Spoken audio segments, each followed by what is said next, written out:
분장생은 수역 참동계 주 근하에서 우번이 위변에 귀신 기자를 붙여 위자로 삼고 귀신과 함께 한다라고 풀이를 했다. 그런데 그렇지 않다. 도를 깨달은 이후 여기 위령이니 이를 행할 뿐이다. 귀신과 더불어 귀신을 통제해서 행할 뿐이다라고 하였다. 사고전서 통보에서는 우번이 역을 주석하면서 이를 위역이라고 하였는데 이 기절 말고는 다른 학자들은 이렇게 역을 정의한 경우가 거의 없다. 그 전수받은 원류는 여러 책에서 기록하고 있지 않다.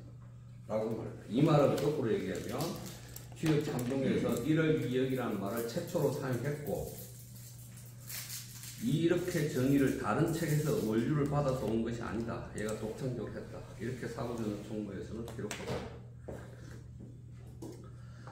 그런데 사고전서는 많은 책들에서 나오는 증거들을 놓치고 있다.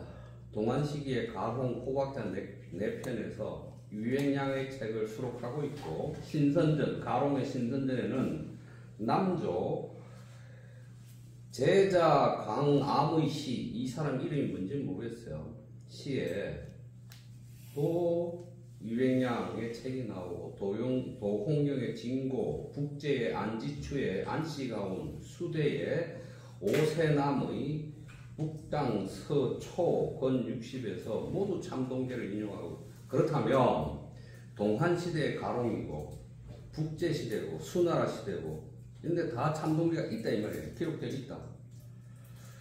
이 말은 정사에는 기록되어 있지 않지만 도교계일이나 다른 정사가 아닌 책들은 주역 참동계가 꾸준히 수록되고 있고 기록되고 있었다 이 말이겠죠. 그 다음에 수나라 시대 때 소원랑이라는 사람도 참동계의 핵심 내용을 추려 용호, 통현, 요결이라는 책을 썼다. 자, 이들 책들은 다 주석이 사라졌다. 그 다음에 이제 가롱은 포박자 4편 하람에서 참동계를 200량 4경이라고 기록하고 있는데 위백량 4경은 도경이란 의미다. 도사들이 도경을 존숭해서 네라고 말하고 도교 경전이 아닌 것들은 왜라고 개척하는데 이 관점에서 보자면 도교 안에서는 주역 참동계는 아주 중요한 도경으로 이해되고 있다. 그 다음에 신선전의 위백량전에서는 위백량이 참동계, 오행상류 총 3건을 지었다라고 말하고 있다. 실제로 주역을 해석한 것 같지만 효와 상을 빌려 짝단, 단을 만드는 뜻을 논한 것이다 라고 신선전에는 얘기하고 있다. 자, 여기서 설명할 것은 내경과 외경이네요. 내경.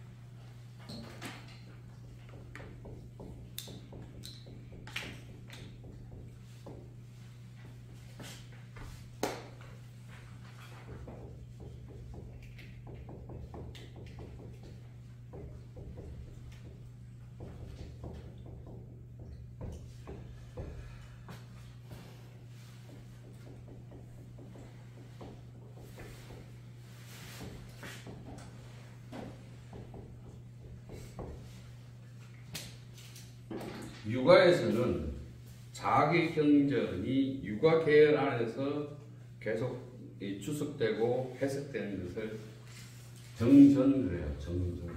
육아 밖에서 육아의 경전을 주석하는 것을 별전 이렇게 말해요. 도교 안에서는 도교 계열의 경전들을 내경 그러고 도교가 아닌 경전들에 대해서 도사가 무슨 말을 하는 것을 외경 그래요. 이렇게 구분합니다. 자, 그렇게 하고 그렇게 구분하고 있다. 그 다음에 다음 페이지 글자 읽을 수 있죠? 네. 중요합니다. 이 날라다니는 지렁이를 읽을 수 있다니. 저는 좀 힘듭니다. 고도의 집중이 요구됩니다. 힘든 글자가 조금 있어요. 응? 힘든 글자가 있어요? 네. 용자호 문명시 주역 참동계 주에서는 참동계는 옛날에는 용호상경이라고 불렀다. 능양자가 공동산에서 서종사에게 전수했다. 서종사는 순우군에게 전수했다. 순우군은 오상류를 지어서 앞에 두 편을 해설하고 세 권으로 편집했다.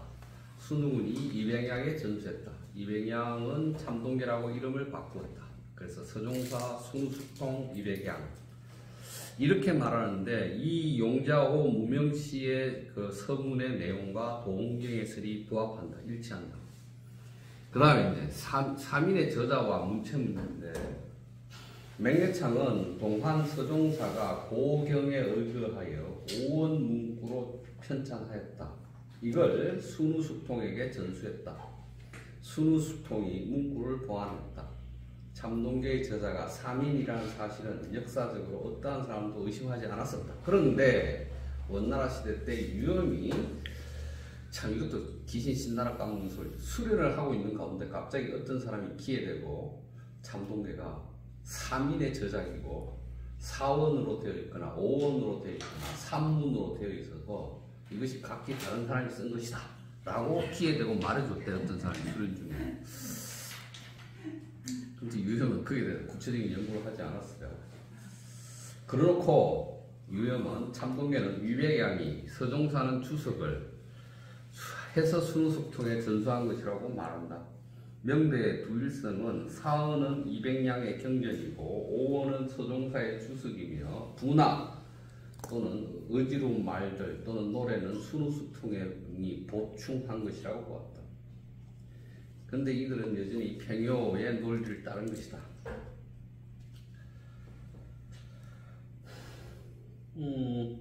어쨌든 맹래창이라는 사람이 가장 뛰어난 연구자인데 그는 동안시대의 서종사가 고경에 근거해서 오원문의 구절을 편찬하고 이를 순우수통에 전했고 순우수통이 문구를 보완하였다고 보았고 동안말에 위백양이 이 책을 얻어서 사원구를 편집하고 새 3원, 4원, 5원 이거 채의 정기가는 한데 다른 책에서 가져와서 수록했다고 주십니다.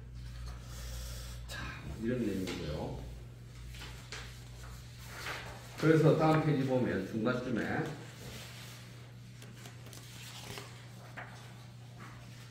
자, 색깔이 좀 다른 볼펜으로 쓰인 거 서종사가 여기에 여러 편에서 내용을 가져오고 구조 단경 내용을 결합해서 참동계 상중하편 1차로 만들고 참동계 상중편에다가 구정 단경을 결합해서 2차로 만들고 여기에다가 사원체의 주석과 오상류를 결합하고 정기가를 결합해서 3차로 책이 이루어졌다 라고 맹래창은 분석해요. 그래서 맹래창이 거의 해명했어요. 그런데 주원리라는 연구자가 나타나서 똑같이 이 사람은 주원리는 사천대학 교수고요. 중국의 사천대학은 도교 연구 중심 대학이죠. 그래서 중국의 도교 연구가 북경대학이 아니고 사천대학이 중심센터고요. 그래서 전 세계 학자들이 도교를 연구하러 가면 사천대학으로 갑니다. 사천대학이고 이 사천대학의 도교학 연구실의 교수가 주원리인데 이 양반은 뭐라고 얘기해야 될까요? 도교와 관련된 논문이 한 200편을 논문을 쓴 사람인데 어마어마한 그 연구자이기도 한데 제가 그 타이완 가오슝 대학에서 도교 논문 발표를 하러 갔을 때 토론자로 왔어요. 왔는데 술도 잘 마시고 아주 재밌는 사람입니다. 은퇴를 거의 앞두고 있다고 그랬습니다. 그때 내가 타이완을 간 게 2012년 12년도니까 지금 은퇴했거든요. 이 양반이 맹래창과 거의 같은 얘기를 하면서 무엇을 발견했냐면 다음 편 국쪽을 보면 이 서종사라는 인물은 성명을 모르겠고 청주에서 종사라는 관직을 했다. 북해 사람이다. 여기서 종사는 한나라 시대 때 자사의 보좌관 중에 하나. 그래서 이 종사라는 관직이 한나라 때만 사용된 특수한 관직임을 이 양반이 주얼리가 해명했어요. 그래서 이제는 확고하게 추역 참동계가 한나라 시대 때 이러저러한 과정을 거쳐서 후한 시기에 지금 우리가 보는 방식으로 책이 탄생했다라는 것을 확정지은 사람이 주얼리입니다. 그래서 나머지는 굳이 안 읽어도 될 것 같고.